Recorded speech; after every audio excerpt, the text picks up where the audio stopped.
Vamos falar sobre segurança. A gente sabe que cada vez mais conectados nós estamos e, em função disso, também as ameaças, os riscos todos se digitalizaram. Ouso dizer até que eles talvez tenham se digitalizado antes de nós, não é? Uma vez que os cybercriminosos estão sempre uns 3 passos adiante. Que se gastassem a criatividade que tem para coisa boa, o mundo ia ser uma potência. E a gente, óbvio, tem que se preocupar.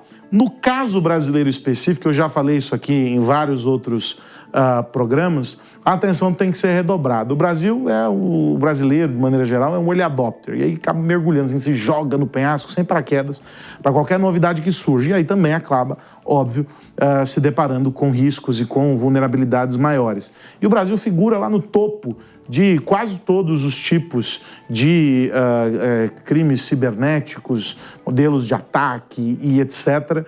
Todos esses rankings, o Brasil ocupa posição de destaque. Somos um grande mercado, é verdade. Mas a gente precisa falar sobre isso à luz de como o mundo orquestra essa preparação. E como é que as empresas, como é que os profissionais de cibersegurança estão olhando para esse movimento, estão trabalhando para garantir mais segurança no ambiente digital. Uma vez, e é importante dizer isso também, uma vez que não há mais fronteiras para o mundo digital e para o mundo físico. E muitas vezes as ameaças que nos alcançam lá vão se manifestar de alguma maneira como um prejuízo aqui. Para a gente discutir isso e muito mais, eu estou recebendo o CISO da Electron Cybersecurity, o Daniel Tupinambá. Daniel, querido, muito obrigado por estar aqui no Sociedade Digital. Esse assunto, por um acaso, é um que eu gosto só um pouco, porque ele mexe com as nossas vidas de um jeito que a maior parte das pessoas desconhece, porque a gente está acostumado a sair de casa e passar a chave na porta, mas a gente não se preocupa com noções básicas de segurança no ambiente digital. E isso implica em uma série de problemas que cada vez mais vão ganhando proporções inimagináveis, né? Inimagináveis. Bom, primeiro, muito obrigado, a satisfação enorme de estar aqui. Espero que nós possamos levar um pouco dessa mensagem, até começando pela sua fala, de transformar um pouquinho da percepção de segurança cibernética como uma relação de necessidade, como uma relação de algo cotidiano, trivial nas nossas vidas, uma vez que o grau de dependência de dispositivos digitais é tão alto que nós nem nos damos conta muitas vezes.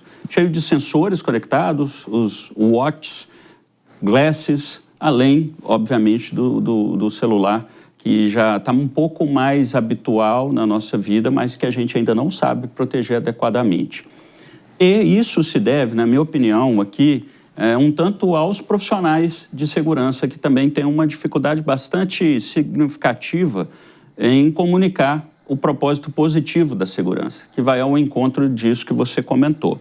Veja que é comum, quando se fala em segurança cibernética, a projeção mental que surge é aquela de um cadeado, de uma trava, de uma corrente. São todos símbolos que projetam em trava, impedimento, restrição.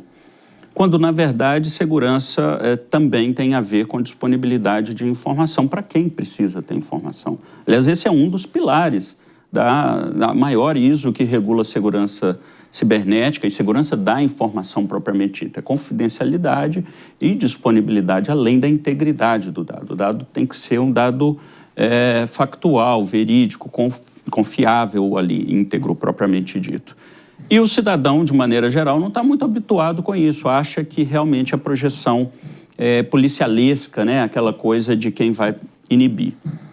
Mas também eu quero comentar que há uma perspectiva que é assustadora, necessária para a nossa reflexão nessa conversa tão importante, que é o tamanho do crime cibernético.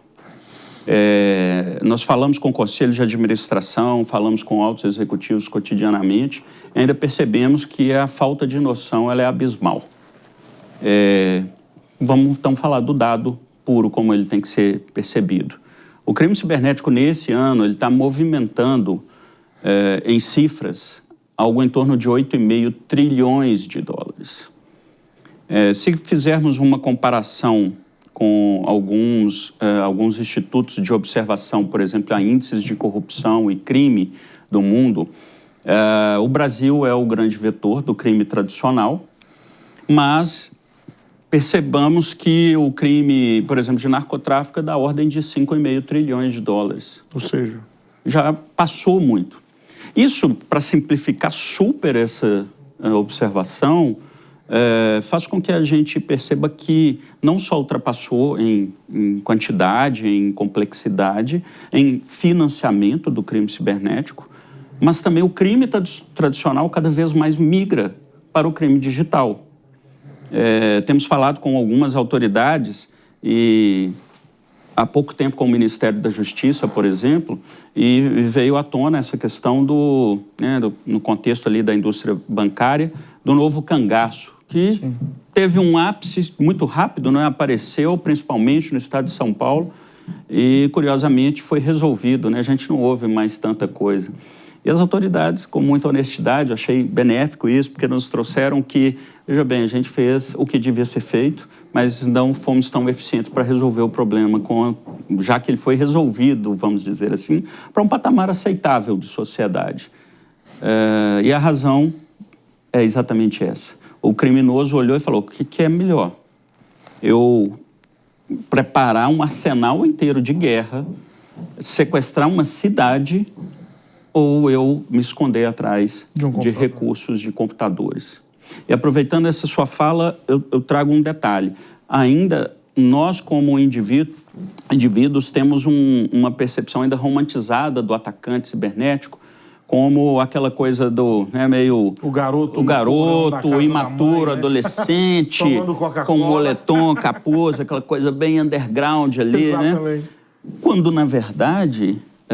agora a gente começa a ouvir mais, o crime está na Faria Lima, com essa analogia. E o crime cibernético, sim, está por ali, como empresas instituídas, são grupos absolutamente organizados, né?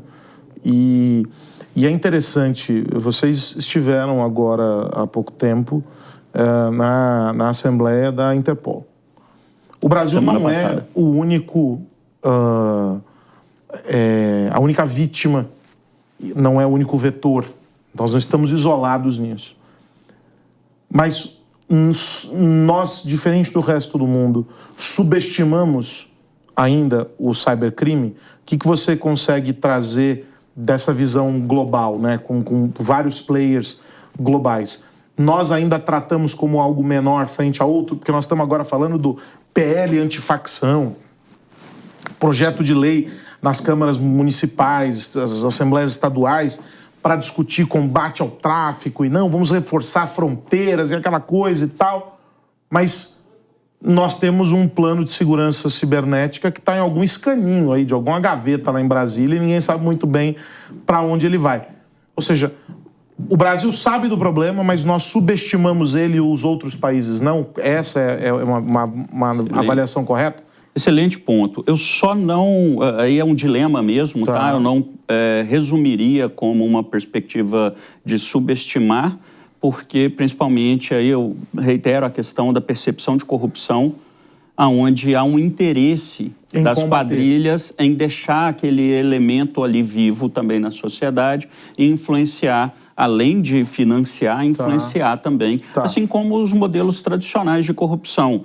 Então, quanto mais você endurece também a perspectiva de uma legislação, desde a aeroportuária, de portos de importação e exportação de matérias diversas, o agro no Brasil, que tem uma questão super peculiar para o mundo, mineração e tantas outras indústrias que são notáveis da nossa sociedade e que, no fim do dia, quando a gente olha para a perspectiva mundo, aparecem como notícias escandalosas, os elementos que são para nós nos orgulharmos, como o futebol.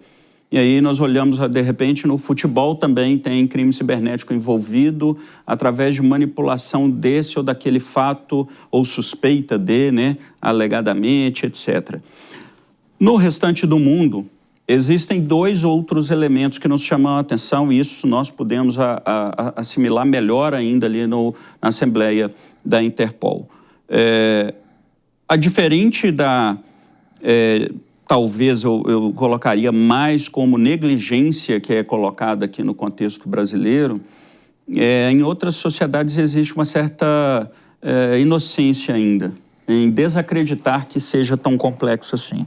Então, por isso, nós que fomos a única empresa de cyber de todo mundo nessa Assembleia, isso nos deixou bastante felizes, porque mostrou um pouco da expertise brasileira em face desse tema, sendo um conjunto de autoridades muito restrito, e nós fomos, durante toda a semana passada, questionados assim, mas a técnica para combate que vocês usam lá, né, ministros, além das autoridades, altas patentes de outras autoridades que estavam ali também no evento, vieram nos questionar assim, a nossa estratégia aqui do país XYZ, qual que seria uma boa abordagem, já que vocês lá no Brasil estão sendo melhor sucedidos na perspectiva de ter uma concentração de ataque tão violenta, tão